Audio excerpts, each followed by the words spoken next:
Alright mga boss, kumusta po kayong lahat? And again, welcome po sa Cards Journal. Ngayon mga bossing, araw natin ng pahinga pero may nakita akong pwedeng gagawin, no? So habang nagpapahinga tayo sa bahay, ito, hindi rin tayo mapakali na walang ginagawa. At ito nga pala, nakita natin yung ating electric fan. So meron tayong dalawang electric fan na working pa yung mga motors nito mga bossing, pero merong problema yung ibang parts. So ito nga pala mga bossing yung brand na meron tayo. So ayan, same brand. Same na working yung kanilang mga motors mga boss. Ang issue nitong isa, at ito nga pala yung mas matagal, no? Mas mukha lang luma to kasi mas gamit na gamit. So ito na purchase natin, so around 2018. Working ang kanyang mga motor. Ang naging problema lang, so ito yung kanyang sa pinakaliig niya. At ito naman kasi human error naman to, no? Sa paggamit natin. Ito kasi minsan hindi maiwasan na habang nag-swing yung ating fan ay napipigilan, no? Yung mga bata, ayan. So kaya ang nangyari dito, naputol yan at hindi na ako bumili ng bago kasi nirepair ko na lang. So ginamitan ko na lang ito ng pandikit. Ang technique naman niya mga bossing, no, lilinisin natin ng mabuti yung plastic and then gagamitan natin ng pandikit at saka lalagyan po natin ng cotton o bulak, no? Ayan. After ko malagyan ng pandikit, meron yung bulak and then apply ulit natin ng pandikit. Isang ginagamit ko rin minsan, no, yung paglilinis ng plastic. So ayan, na-applyan ko ng ito, carburetor cleaner. So ang carburetor cleaner kasi mga bossing, no, may capability to na lusawin yung plastic. So itong plastic ito mga boss, pagka in-sprayan ko ng carburetor cleaner yan, lumalambot. So kaya ginagawa ko, instead na liyahin ko siya, nilinis ko ng carburetor cleaner para matanggal yung mga wax at lumambot yung plastic. So dinadam ko siya ng tela, no, para maging magaspang yung part. So para pag nilagyan natin ng adhesive ay mas makapit siya. So ganoon naman usually yung technique, no, kahit sa pag-apply ng mga masilya. So kailangan pagaspangin natin yung surface. So yun din sa plastic, ganun din para kumapit ng husto yung pandikit natin. So ito yun, na-repair ko na siya at papalitan ko rin yung sa swing, sa mechanical niya. So kagaya nito kasi tumatalo na rin yung gear, nasira na rin yung gear. So ito naman ang papalitan natin to. So talagang bibili na tayo ng bago nito. So tingnan natin, no, gamit na gamit talaga mga boss. Ayan, lumabas na yung kanyang tornilyo, ayan, bakal. So na-damage na talaga ng gusto. Imagine ito around 2020. So ngayon ay 2026 na. So daily use siya mga boss, araw gabi. So papahinga lang ng kaunti tapos gamit ulit. So nilinisin natin at papalitan. Ito papalitan ko na rin to. So bibili muna ako ng spare parts para isang gawaan lang at magamit na uli ng matagal na panahon. Ito nga pala mga boss, kaya ako nagustuhan itong gantong brand. Ito ay 50 watts. Yan. So ayan, 50 watts. Pero napakalakas na ito mga boss. Maganda kasi yung pagkakadesign ng fan nito. Yan. Light lang siya pero 5 yung blades at malakas yung buga ng kanyang hangin. Tsaka matibay yung fan kasi may mga electric fan minsan na yung mga tatlo yung blades na nade-deform, no? Pag na-deform na yung kanyang blade ay doon yung tendency na humihina na yung buga ng kanyang hangin. Ito, nagustuhan ko rito. Maganda yung performance ng motor niya. So imagine 2020 pa to, yung sa 2018. So hanggang ngayon buo pa yung kanyang mga motor. Pati fan, yung blades, walang problema. Ito lang talaga. Ito kasi masisira at masisira talaga to, no? Dahil moving ito, wala namang lubricant ito eh. So plastic tsaka metal. So kaya may tendency na masisira talaga. Kaya ito yung papalitan natin yan. Bibili muna ako ng pamalit. So ito nga pala mga boss, ayan. Kailangan natin tanggalin yung kanyang wire, no? So para matanggal natin tong pyesa na to. At dito nga pala, kahit hindi naman kayo masyadong expert, so hindi naman ako masyadong expert dito. Pero ito, sa ganito, madali na dahil may color coding yan mga boss. So ayun, yellow, white, ito pink or red, tsaka itong gray. Pwede natin putulin to mga boss, no? Putulin natin dito and then kailangan nyo lang ng electrical tape. So after yung maputol to, mamaya sa pagbabalik, color coding lang, i-splice nyo lang yan. So walang problema yan mga boss. Pero kung meron naman kayong soldering iron, eh mas maganda dito nyo tanggalin. Yan. So tanggalin nyo dyan. Tapos i-solder nyo lang. Pero yun nga, kung hindi ka naman expert talaga dito, mas maganda na dito magputol. Para pag pinutol mo dyan, babaltan mo lang to. So makita mo yung color coding. Kung ano yung wire sa kabila na naputol, yun din sa kabila. So babalatan mo lang yun para i-splice and then electrical tape. So mas madali, no? So ayun mga boss, ayan, pinutol ko lang. Ayan, ginupit ko. So ayan, tinanggal ko. Ayan, nagupit na. Ito na yung karugtong niya. So mamaya, babalatan ko lang to. And then, hanapin ko yung magkakulay. Dudugtong ko naman dito. Ganun din yung gagawin ko sa kabila. Babalatan. And then, splice, electrical tape lang gagamitin. So ito na yung kailangan nating bilhin. Yan. Ang pinantanggal ko nga pala dito, doon sa bolt na yun. So ito lang, Philip or cross na screwdriver natin. Yung medyo malaki na. Para, kasi ito malaki itong tornilyo na ito eh. So parang yan. Kailangan natin tanggalin ito. So mayroon niyang bolts and nut. Ito niluwagan ko na konti. Pero yan, pipigitin lang natin ng ganyan. Yan. So ayun, natanggal na sa ilalim. So tatanggalin mo lang ito. Ito, pipitik ng konti yan. May spring kasi yan eh. So, ganyan lang. Pag medyo wala kayong ginagawa sa bahay, ayan, mag-repair kayo ng electric fan. So ayan, may spring siya. Tapos ito, yung lock doon sa likod. Ayan o, may spring. Ito kasi yung nakashoot dito. So para pag babataas natin yung fan, ito yung nagko-control. Ayan, tututok din dyan kung saan natin na preferred na ilagay, kung nakatungo siya o nakatingala yung ating fan. So ayun lang, bili man tayo ng pyesa. At ito nga pala, so tinanggal ko ito. Yan, tinanggal ko na yung mga bolt, no, para mabilis. Tatlo lang naman yan. So isa, dalawa, tatlo. At kasi itong kanyang wire, ayan, napansin ko, so natanggal na yung clip, yung pagkakatali, no? So madali lang naman yan, gamitan lang natin ng cable tie. So tatanggalin nyo ito, 4 na bolt. So para ito matanggal nyo. So dahan-dahan lang ito mga boss, no.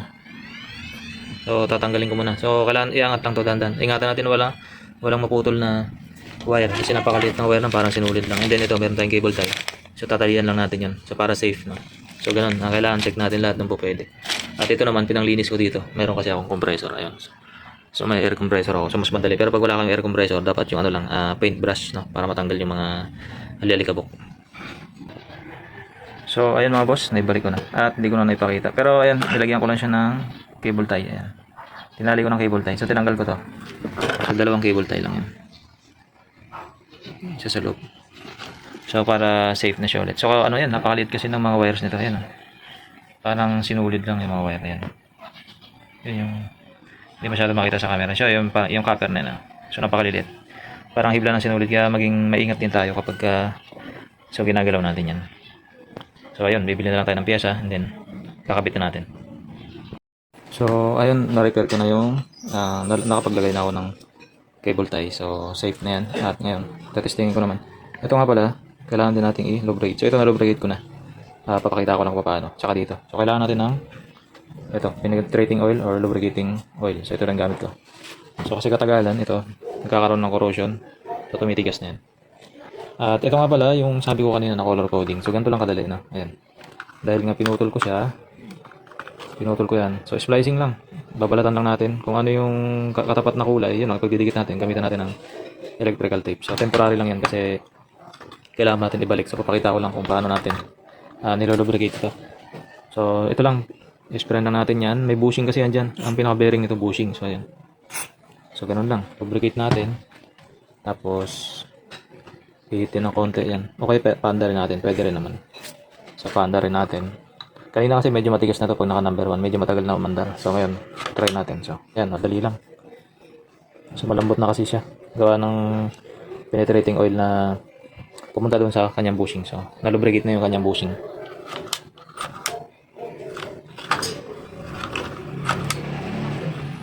So ganun lang. Oh. Bibili na lang tayo ng pyesa para ma-assemble na natin to.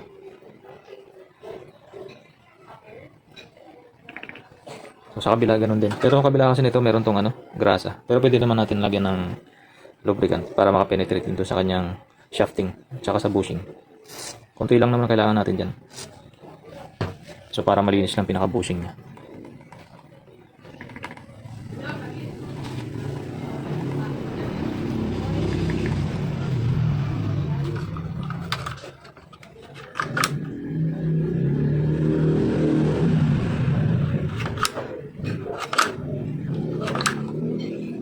So right, pyesa na lang at i-assemble na natin yan.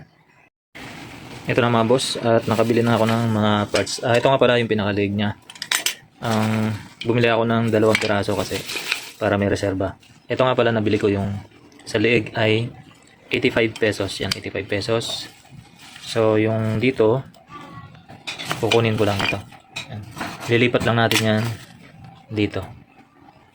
At yung gearbox naman, bumili na rin ako ng 2 kasi 2 naman yung electric fan na papalitan ko. Nakuha ito ng 65 pesos, tapos ito ay 85 pesos. So kung paglalaanan nyo lang ng oras yung mga gantong appliances sa bahay, makakatipid tayo ng konti, no? At mapapakinabangan pa natin ng matagal. So bumili na rin ako ng lock. Ito nga pala ay 15 pesos yung isa. So assemble ko na ito, mga bossing. So ito, naikabit ko na.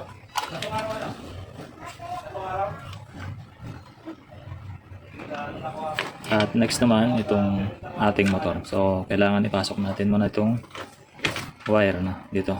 Padaan natin dito yung wire.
Ayan, naikabit na natin yung gearbox. Ayan. So, matitesting natin yung pag pinaikot natin to. Yung gumagalaw. So, ngayon, ikakabit na natin itong kanyang arm.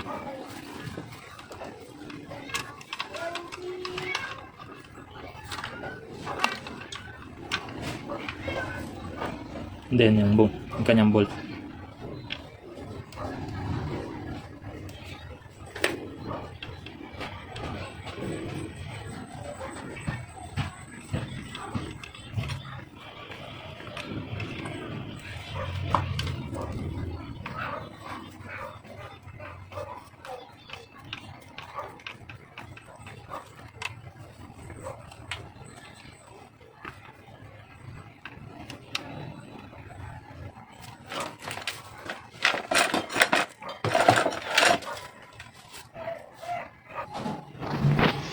Ito na, mga boss, naikabit ko na yung kanyang liig na bago, yung bagong gearbox, at naikabit ko na rin yung wiring. So ito yung sinasabi ko kanina, color coding lang na, tulad yan, white and white, dudugtong nyo lang yellow, so yun, red, tsaka gray. Kaya madali na dito na lang tayo magputol, kasi electrical tape lang kailangan natin. Pag dito kailangan natin ng soldering iron. So ayan po na, testing natin kung gagana ba siya.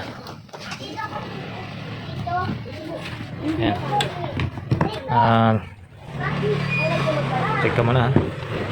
Start natin.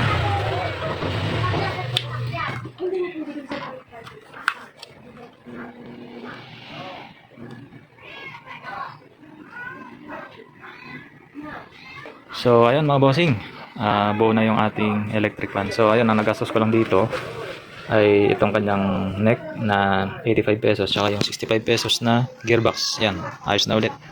So magagamit na ulit natin ito ng matagal na panahon.